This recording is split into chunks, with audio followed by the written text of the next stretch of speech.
Salam, xoş gördük hər-birinizi. Bugün may ayının 31-i 2026-cı il tarixində biz Logos Lab platforması vasitəsilə 28-ci müzakirəmizə başlayırıq. Bugün müzakirə üçün seçmiş olduğumuz mövzu bu Hind fəlsəfəsinin 3 sütunu haqqındadır. Yəni Hind fəlsəfəsinin mahiyyətini özündə əks etdirən əsas 3 anlayış vardır. Yəni bu anlayışlar karma, moksha və dharma anlayışlarıdır.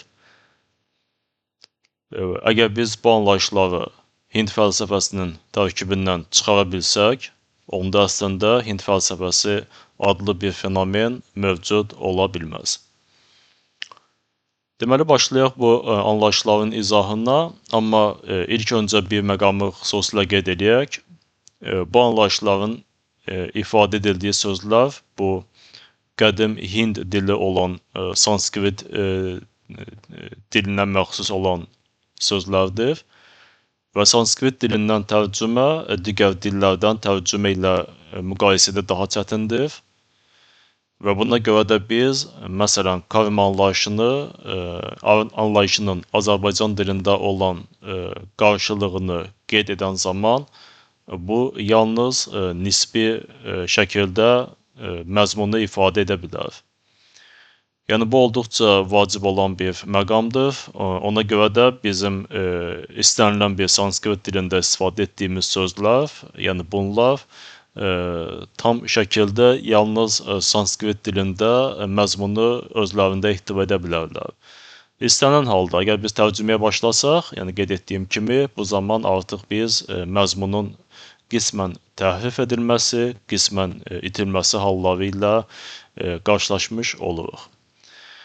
Okey, başlayaq deməli bu anlayışlara. Bu anlayışlar Hind fəlsəfəsinin əsas açar anlayışlarıdır.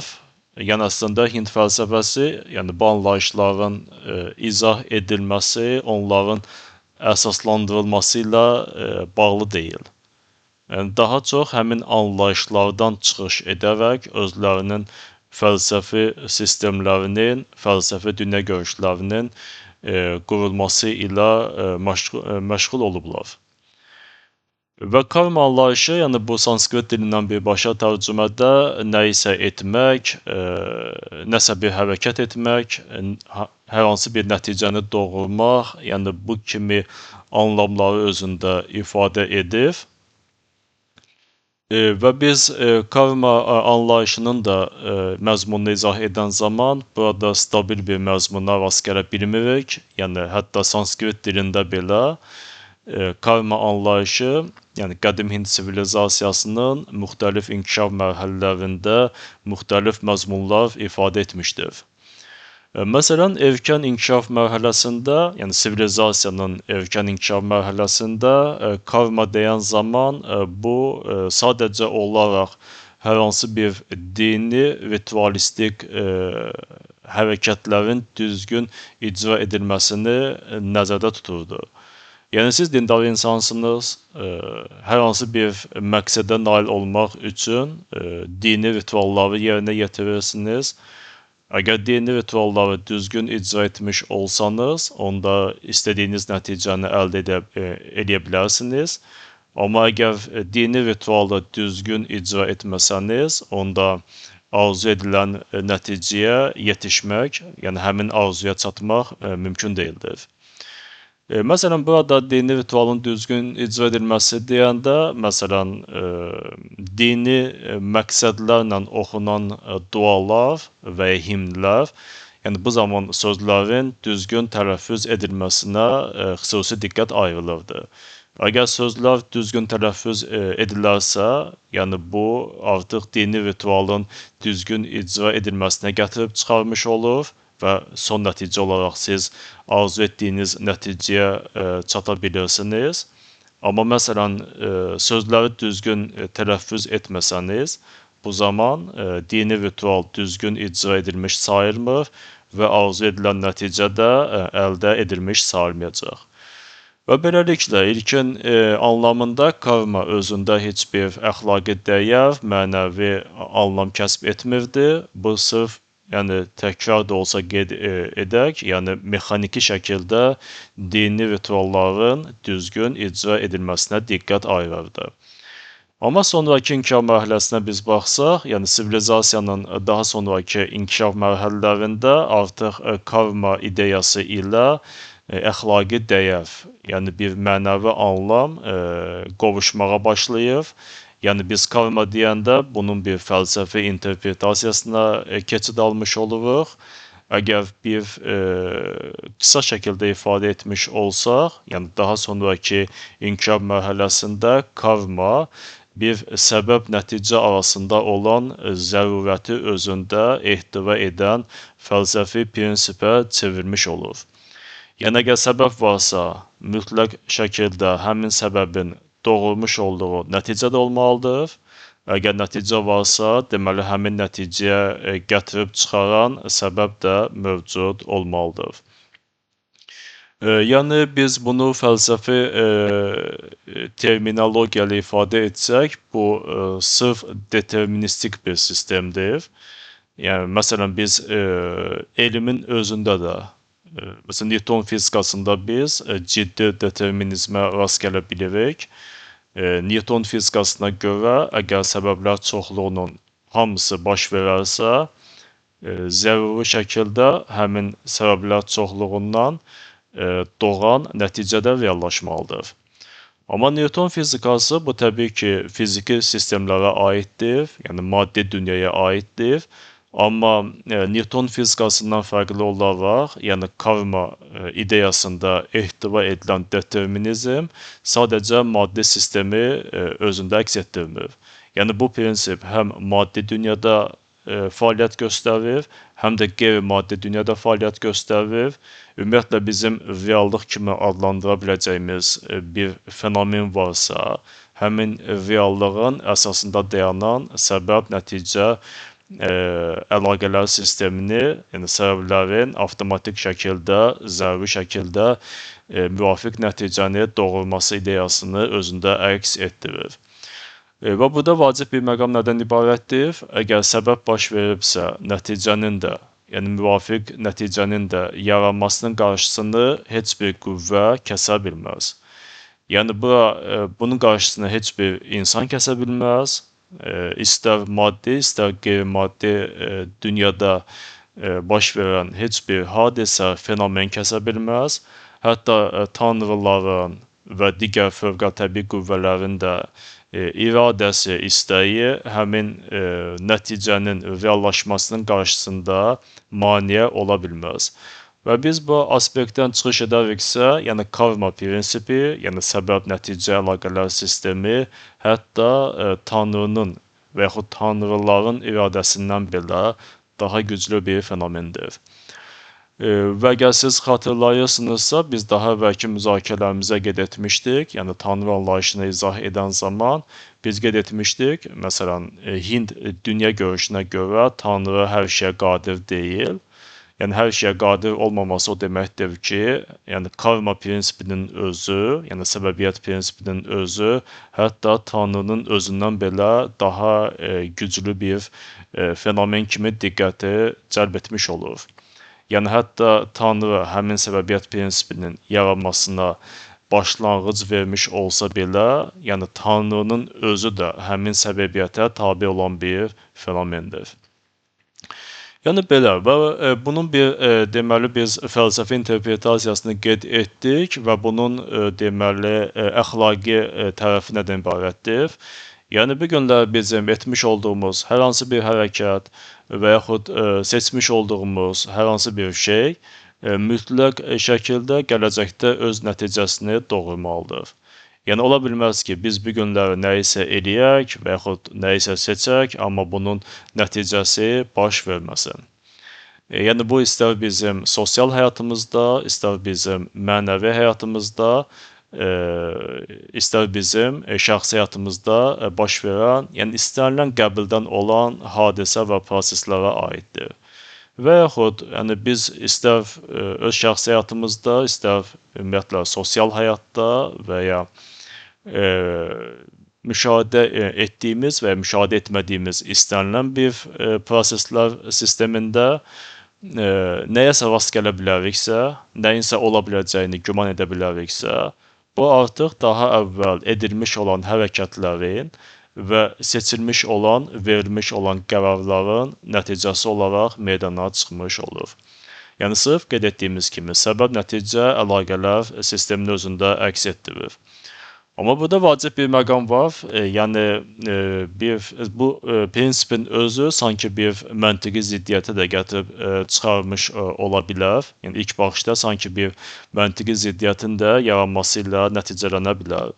Yəni, siz sual verə bilərsiniz, fərz edək, hər hansı bir insan öz şəxsi həyatında nə isə etmiş olur və ya hər hansı bir qərar vermiş olur, amma onun nəticəsi ilə qarşılaşmadan daha əvvəl artıq həyatını itirir. Yəni, insan həyatı sonsuz deyil, yəni müəyyən bir illərdən sonra, zamandan sonra insan artıq bioloji cəhətdən ölüm ilə üzləşməli olur, bundan qaçmaq mümkün deyil və bu zaman sanki insanın daha əvvəllər vermiş olduğu qərarların bir hissəsinin və yaxud etmiş olduğu hərəkətlərin bir hissəsinin nəticəsi reallaşmamış qalır. Yəni, proses, yəni səbəbiyyət prosesi, səbəbiyyət zənciri sanki ortada kəsilmiş olur. Amma karma ideyasının əlaqəli olduğu digər bir konsepsiya bu reinkarnasiyadır. Yəni, insan ruhunun bir vücuddan digər vücuda köçürülməsi ideyası ilə bağlıdır. Yəni, Hind dünya görüş sisteminə görə insan öldükdən sonra, yəni insan bu təbii ki, yalnız maddi vücuddan ibarət deyildir və maddi vücudun məhv olması, yəni bioloji ölümün baş verməsi, bu insan həyatının da sona çatması demək deyildir. Və insan öldükdən sonra, yəni bioloji cəhətdən artıq mövcud olmadıqdan sonra insanın ruhu, yəni qeyri-maddi substansiyası digər vücuda, digər maddi qəlibə köçmüş olur, yəni reinkarnasiya prosesi reallaşmış olur və insan yenidən doğularaq maddi dünyada öz bioloji mövcudluğunu davam etdirməyə başlayır. Və insanın bir bioloji həyatı bu yalnız bir sikldır və bu sikl sanskrit dilində samsara adlanır və insan müxtəlif bioloji sikllar üzrə öz yaşamlarını davam etdirməyə başlayırlar. Və burada, yəni bir götürülmüş hər hansı bir siklda, yəni samsara siklında insan sikli üzrə, insan həyatında müşahidə edilən hadisələr, proseslər, insanın üzləşdiyi hadisələr və proseslər bu yalnız həmin sikl daxilində insanın etmiş olduğu hərəkətlər, vermiş olduğu qərarlar ilə bağlı deyil. Yəni, ola bilsin ki, daha əvvəlki sikllarda, yəni daha əvvəlki həyatlarında insanın etmiş olduğu bəzi hərəkətlərin, onların vermiş olduğu bəzi qərarların nəticəsi növbəti sikllarda, növbəti həyatlarda insanın yaşamına təsir göstərə bilir. Yəni, bir cümlə ilə ifadə etməli olsaq, yəni ümumiləşdirməli olsaq, yəni insanın bu siklda, bu yaşamda əgər etmiş olduğu hərəkətlər, vermiş olduğu qərarlar öz nəticəsini doğurmursa və sikl tamamlanırsa, mütləq şəkildə həmin hərəkət və qərarların nəticəsi digər sikllarda, digər yaşamlarda insan həyatına təsir göstərmiş olacaq. Və bunun üçün də xüsusi bir termindən istifadə edirlər. Yəni, siz indi ekrana baxmış olsanız, backgroundda bunu görə bilirsiniz. Sanskrit dilində belə adlanır, adavishta. Adavishta deyəndə nəyi başa düşürlər? Yəni, bu insan həyatında baş verən, amma səbəbi izah olunmayan hadisələr silsiləsinə aiddir. Yəni, insan deyə bilər, mənim həyatımda gözlənilməyən müvəffəqiyyətlər davam edir. Yəni, mən əslində bunun səbəbini izah edə bilmirəm. və yaxud mənim həyatımda uğursuzluqlar silsiləsi, yəni bu davamlı xarakter alır. Yəni mən rasional şəkildə bunun izahını verə bilmirəm. Yəni sanki bunlar səbəbsiz baş verən bir hadisələr çoxluğudur. Və bunu yəni qeyd etdiyim kimi sanskrit terminologiyası ilə adırışda, yəni belə bir termin ilə ifadə edirlər. Amma karma ideyasından çıxış edərəksə, bunların heç də səbəbsiz olması, yəni bu mümkün deyildir. Bunlar, yəni artıq izah etdiyimiz kimi, daha əvvəlki yaşamlarda, daha əvvəlki həyatlarımızda etmiş olduğumuz hərəkətlərin, vermiş olduğumuz qərarların təsiridir. Yəni nəticə o vaxtı özünü doğrultmayıb, amma həmin nəticənin təsir effekti növbəti həyatlarda, növbəti yaşam sikllarında özünü göstərməyə başlayır. Beləliklə, yəni biz bu haqda danışdıq, yəni karma ideyası haqqında danışdıq, reinkarnasiyanı həmin ideya ilə əlaqələndirməyə başladıq. İndi biz keçid ala bilərik ikinci anlayışımıza. İkinci anlayışımız bu moksha anlayışıdır. Deməli, moksha deyəndə biz nəyi başa düşürük?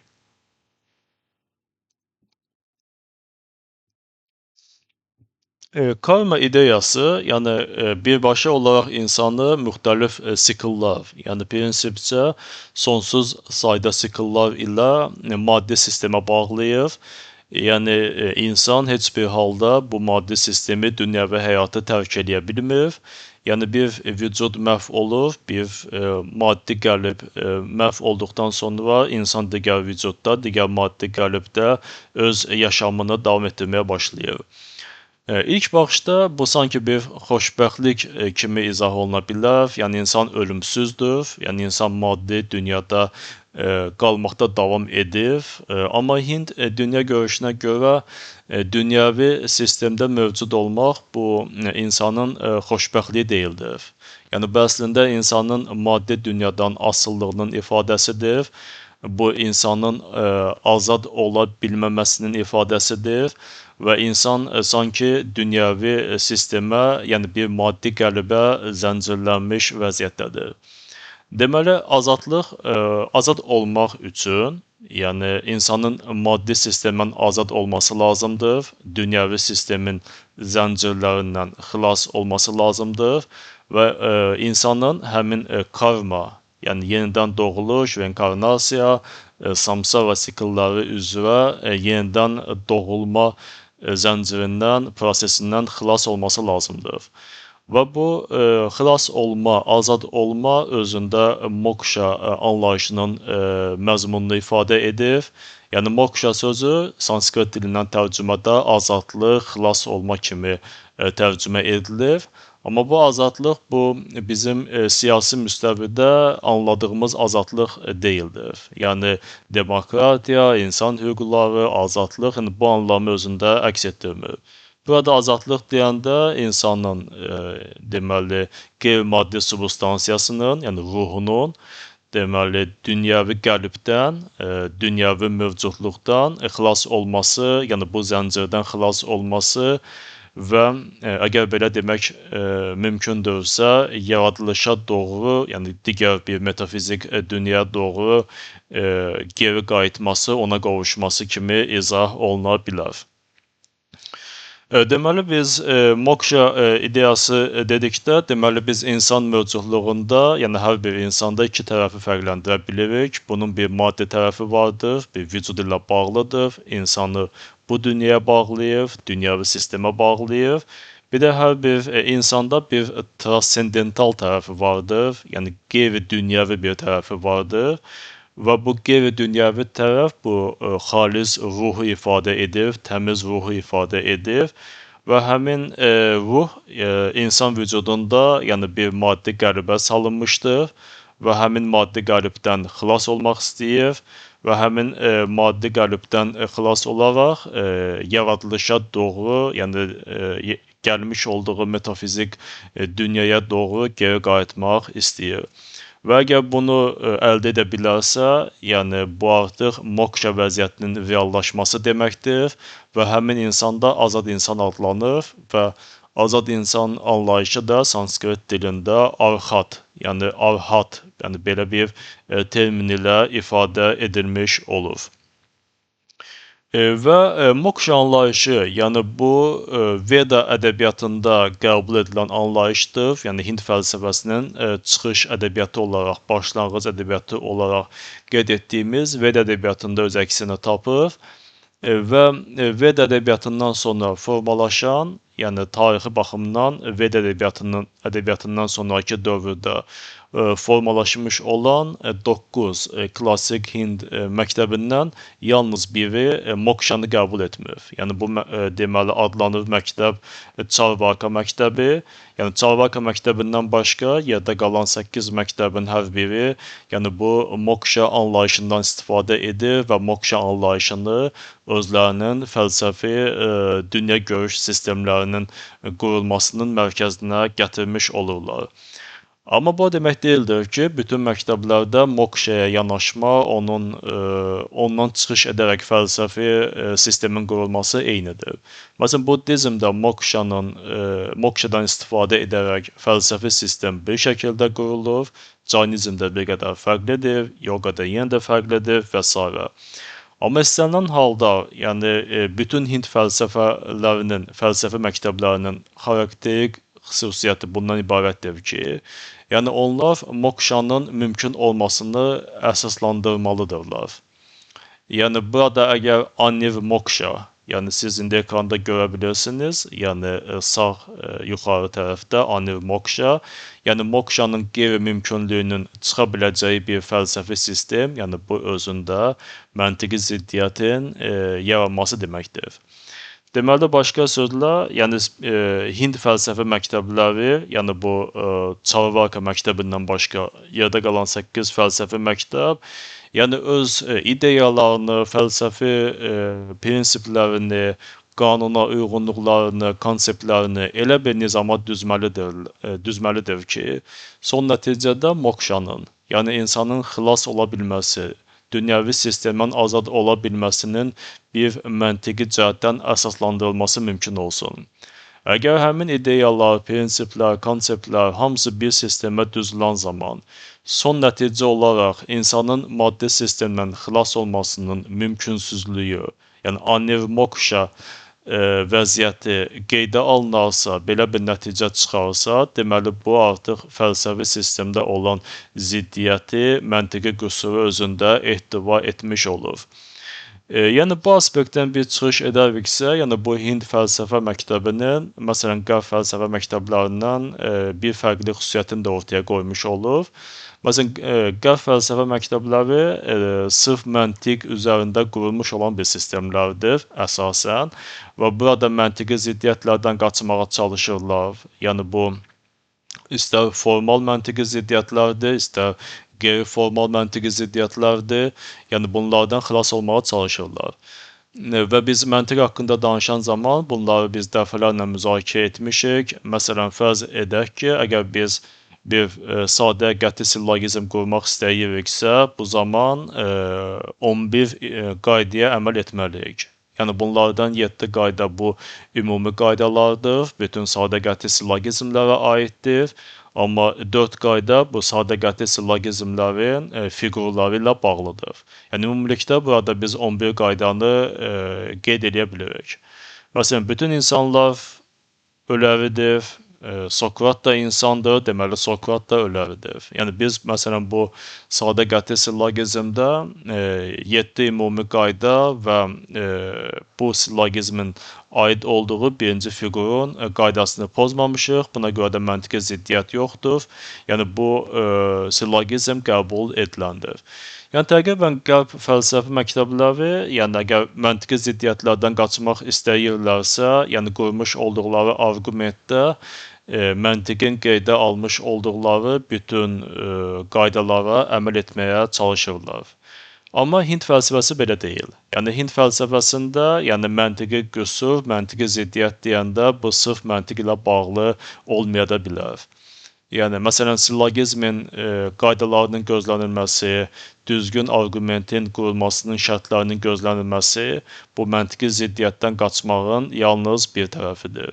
Və ikinci tərəfi də, yəni qeyd etdiyimiz kimi bu anniv moksha vəziyyətindən qaçmağın da özündə əks etdirir. Yəni fəlsəfi ideyalar elə bir ardıcıllıqla, elə bir sistemlə qurulmalıdır ki, son nəticədə yəni insanın maddi sistemin, dünyəvi sistemin zəncirlərindən xilas olması, yəni moksha vəziyyətinə çatmasının mümkün olması da əsaslandırılmış olsun. Yeri gəlmişkən, yəni Hind fəlsəfəsində yəni əgər animoksha vəziyyəti yaranırsa, yəni son nəticədə insanın dünyəvi sistemdən xilas olmasının mümkünsüzlüyü nəticəsi yaranırsa, bu Hind fəlsəfəsində daha ciddi bir məntiqi qüsur sayılır və həmin məntiqi qüsurun da xüsusi bir adı var. Yəni siz backgroundda görə bilirsiniz, yəni ekranda aşağıya baxsanız, Hedvabhasas, yəni Hedvabhasas termini məhz animoksha vəziyyətinə gətirib çıxaran məntiqi qüsurun, məntiqi ziddiyyətin sanskrit dilində ifadəsidir. Və yeri gəlmişkən bu qərb fəlsəfəsində mövcud olan, yəni formal və qeyri-formal məntiqi xətalar ilə müqayisədə daha ciddi məntiq xətası kimi qəbul edilir. Və biz müzakirəmizdə sonuncu anlayışa keçid ala bilərik və bu dharma anlayışıdır. Yəni dharma deyəndə biz nəyi başa düşürük? Yəni biz indiyə qədər izah etdiyimiz deməli ideyalar əsasında qeyd edə bilərik ki, yəni sanki insan həyatında iki nizam fəaliyyət göstərir. Birinci nizam bu reinkarnasiyadır, yəni karma bunun əsasında dayanır. Yəni biz hər bir deməli sikl üzrə öz bioloji həyatımızda elə düzgün davranmağa çalışırıq ki, elə düzgün qərarlar verməyə çalışırıq ki, biz növbəti həyatımızda, növbəti sikl üzrə həyatımızda daha yaxşı şərtlər altında yaşamımızı davam etdirək. Yəni reinkarnasiya. Bu günləri edəcəyimizin müsbət nəticəsi, pozitiv nəticəsi bizim növbəti sikllar üzrə həyatımıza da müsbət təsir göstərmiş olacaq. Yəni bu bir nizamdır, bir qanuna uyğunluqdur. Amma ikinci qanuna uyğunluq, yəni hər bir insan davamlı olaraq sikllar üzrə yenidən dünyaya gəlmək istəməz. Yəni bu insanın mahiyyəti ilə ziddiyyət təşkil edir. Çünki qeyd etdiyimiz kimi, yəni maddi dünyadan asılı olmaq, yəni bu insanın transcendental tərəfinin, yəni xalis ruhunun maddi qəlbin zəncirlərindən asılı olması anlamına gəlir və buna görə də hər bir insan, yəni istəyərək və yaxud istəməyərək əslində insan deyəndə insanın ruhu, yəni insanın transcendental tərəfi, yəni həmin zəncirlərdən xilas olmağa çalışır, moksha vəziyyətinə çatmağa çalışır, yəni arhat, tam azad, yəni maddi sistemdən, dünyəvi sistemdən tam azad insan olmağa çalışır. Yəni bu iki qanuna uyğunluq, bu nizam arasında bir bağlantı qurmaq lazımdır, yəni bir əlaqələndirmə qurmaq lazımdır. Və dharma anlayışının məzmunu məhz bunu ifadə edir. Yəni diqqət yetirirsinizsə, bir tərəfdən karma nizamı, digər tərəfdən mokshaya gətirib çıxaran nizamın arasında bir bağlantının qurulması üçün, yəni xüsusi bir deyək ki, nizamnamə olmalıdır, bir əxlaqi dəyər sistemi olmalıdır və yaxud əxlaqi vəzifə olmalıdır və həmin bağlantının qurulmasına xidmət edən həmin əxlaqi vəzifə və yaxud əxlaqi dəyərlər sistemi məhz dharma anlayışı vasitəsilə ifadə edilir. Deməli, dharma anlayışının da, deməli, sözünün də sanskrit dilindən tərcüməsi bu dayaq vermək, bəsləmək, dəstəkləmək, yəni bu kimi anlamları özündə ifadə edir. Və dharma deyəndə bunu çox sadə bir şəkildə ifadə etsək, yəni bu sadəcə bizim gündəlik həyatımızda etməli olduğumuzun əsasında dayanan əxlaqi dəyərlərdir. Yəni əxlaqi borc kimi də, əxlaqi vəzifə kimi də bunu adlandıra bilərsiniz Və bu darma dediyimiz də bu yalnız bir əxlaqi borc, yəni bir domendə olan, bir sistemdə olan əxlaqi borc kimi də adlandırıla bilməz.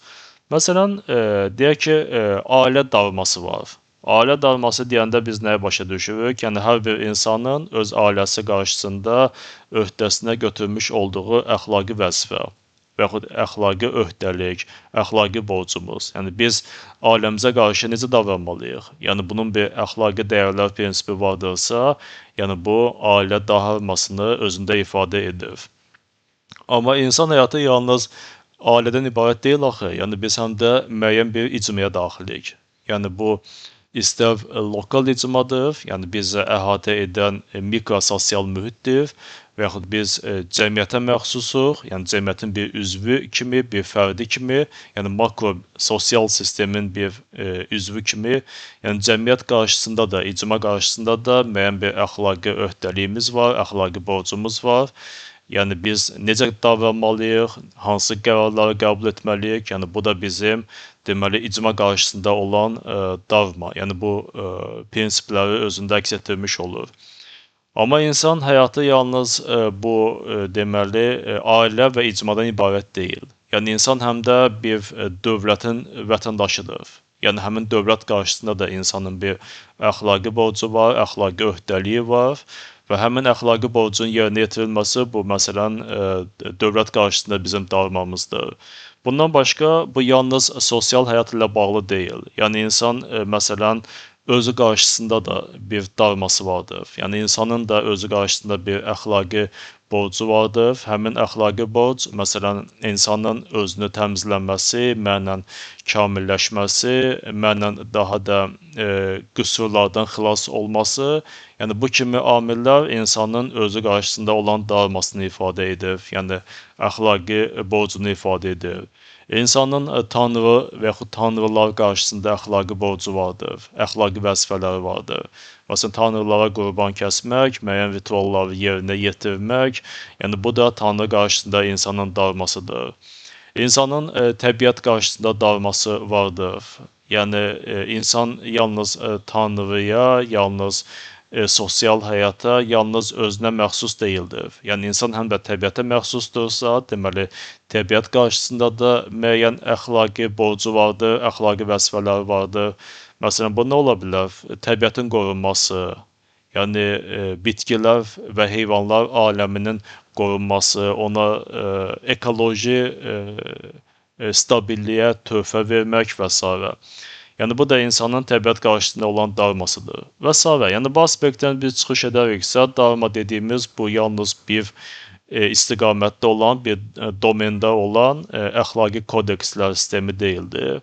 Yəni, insanın istər sosial, istər qeyri-sosial həyatında müxtəlif domenlər üzrə müxtəlif əxlaqi kodekslər vardır ki, yəni bu da insanın əxlaqi borcunun, əxlaqi öhdəliyinin, əxlaqi vəzifəsinin təyin edilməsi ilə bağlıdır. Və bu bir tərəfdən, yəni darmanın izah edilməsi bu əxlaq ilə bağlıdır və digər tərəfdən darma həm də yalnız insan ilə bağlı deyil. Yəni bu bir növ qanuna uyğunluq ilə də ifadə edilə bilər. Yəni hər bir canlının və yaxud qeyri-canlının mahiyyətindən irəli gələn bir qanuna uyğunluq vardır. Həmin qanuna uyğunluq, həmin maddi və yaxud qeyri-maddi sistemin darmasını ifadə edir. Məsələn, suyun darmasından danışılır. Suyun darması nədir? Suyun darması onun axmasıdır. Yəni axıcı xüsusiyyətə, atributa malik olmasıdır. Odun darması nədir? Odun darması onun yanmasıdır. Yəni bir yanıcı funksiyanı, yanma funksiyasını daşımasıdır, onu icra etməsidir. Yəni bu aspektdən çıxış edəriksə, yəni insanın istər özünə məxsusluğu individual həyatında, istər ailəyə məxsus bir fərd timsalında, istər cəmiyyətin üzvü, ölkənin vətəndaşı, istər bir dindar, yəni sitayiş edən, Tanrıya inanan bir insan kontekstində, istər təbiətin bir parçası, yəni təbiətin qorunması əxlaqi borcunu özündə daşıyan bir fərd qismində və digərlərində. Yəni bu zaman hansı atributlara malik olmalıdır, hansı zəruri keyfiyyətlərə malik olmalıdır, yəni darma həm də bunları ifadə edir.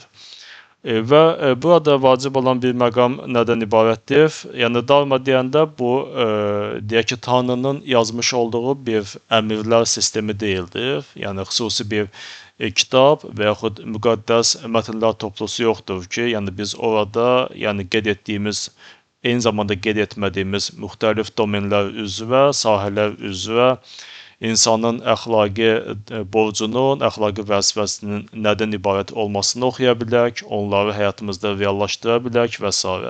Yəni belə bir şey yoxdur.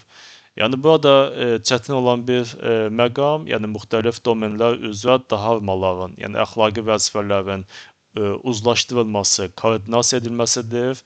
Hansı hallarda onlardan yan keçməyin mümkün olmasının əsaslandırılmasıdır. Dağılmaların, yəni müxtəlif domenlər üzrə dağılmaların interpretasiya edilməsidir və s. Yəni bütün bunların artıq yerinə yetirilməsi üçün, yəni artıq fəlsəfi interpretasiya ehtiyac vardır və Hind fəlsəfəsinin də yəni bir funksiyası, yəni Hind fəlsəfi məktəblərinin bir funksiyası da məhz bu müxtəlif domenlər üzrə dağılmaların interpretasiya edilib, onlar arasında bir koordinasiya sisteminin qurulmasına xidmət etməkdir.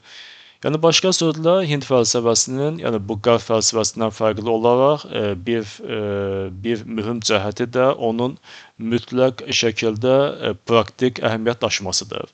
Yəni bu nəzəri konstruksiya sistemi deyildir, yəni bir nəzəri konseptual bir sistem deyildir. Yəni Hind fəlsəfəsinin mütləq şəkildə bir praktik tərəfi də vardır. Məsələn, bir praktik tərəf, yəni bir qədər əvvəl müzakirə etdiyimiz kimi bu moksha vəziyyətinə çatmaq, insanın azad olması, xilas olması vəziyyətinə gəlib çatması, yəni bunun əsaslandırılmasıdır. Yəni bu bir praktik əhəmiyyət kəsb edir və digər tərəfdə də yəni insanın müxtəlif domenlər üzrə yaşamına təsir göstərən və yaxud yaşamının əsasında dayanmalı olan əxlaqi prinsiplərin, əxlaqi vəzifələrin bir koordinasiya edilməsi, interpretasiya edilməsi, bir sistemə salınması ilə bağlı olmalıdır. Belə və dağılmanın mənşəyindən danışsaq, yəni bunun mənşəyi olaraq tanrılar qəbul edilmir. Yəni Hind dini sistemində öz əksini tapan tanrılar, yəni həmin dağılmanı yaratmış deyildirlər. Yəni onların fikrincə dağılma, yəni bir həqiqətin yer üzərində mücəssiməsindən başqa bir şey deyil. Yəni o əbədidir və yalnız tanrılar tərəfindən insanlara çatdırılmamışdır. Yəni onun çatdırılmış olmasına görə doğru hesab etmək mümkün deyildir. Və eyni zamanda dağılma bu mexanistik bir sistemdə deyil. Yəni siz müəyyən bir düzgün hərəkətləri icra edərək, yəni maddi sistemdən xilas olmağınız, yəni bu mümkün deyildir. Bu daha çox karma üzərində qurulan bir sistemdir. Yəni siz düzgün qərarlar və düzgün davranışlar vasitəsilə növbəti həyatlarınızda, yəni sikllarda daha əlverişli bir vəziyyətdə öz yaşamınızı davam etdirə bilərsiniz. Amma moksha vəziyyətinə çatmaq, yəni bu xeyli dərəcədə artıq hətta dharmanın, yəni əxlaqi borcun da üzərində dayanan, fövqündə dayanan bir fəlsəfi interpretasiyanın olmasını tələb edir. Məsələn, fəlsəfi interpretasiya, yəni qeyd etdiyimiz kimi, yalnız əxlaq ilə məhdudlaşmır, əxlaqi vəzifə ilə məhdudlaşmır. Yəni həmin əxlaqi dəyərlərin, əxlaqi prinsiplərin fövqündə dayanaraq məhz hansı şəkildə yəni insanın xilas ola bilməsi, yəni bunun haqqında düşünməyə vadar edir. Və bu da artıq Hind fəlsəfəsinin zəruri olması, yəni fəlsəfi interpretasiyanın zəruri olmasını yaradır. Və əslində Hind fəlsəfi məktəblərinin, yəni 9 məktəbin 9-unun da bir istiqaməti də məhz insan həyatının necə yaşanılmalı olmasına dair interpretasiyaları, müxtəlif təklifləri, məntiqi əsaslandırmaları ortaya qoymasıdır. Yəni belə, məncə bu günlər müzakirəni biz burada yekunlaşdıra bilərik. Yəni ümumi halda biz Hind fəlsəfəsinin 3 sütunu karma, moksha və dharma haqqında ümumi bilikləri paylaşmağa çalışdıq, onları müzakirə etməyə çalışdıq. Amma sonda bir daha xüsusi olaraq vurğulayım. Yəni biz qeyd etdiklərimiz karma, moksha və dharmanın ümumi məzmununu, yalnız ümumi məzmununu ifadə edə bilər.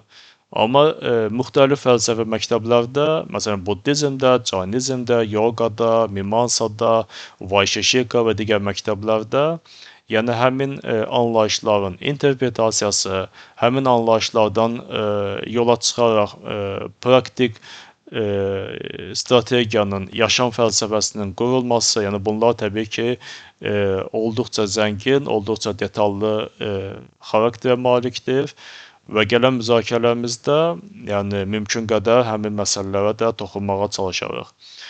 Beləliklə, suallarınız olarsa ünvanlaya bilərsiniz. Diqqətinizə görə minnətdaram.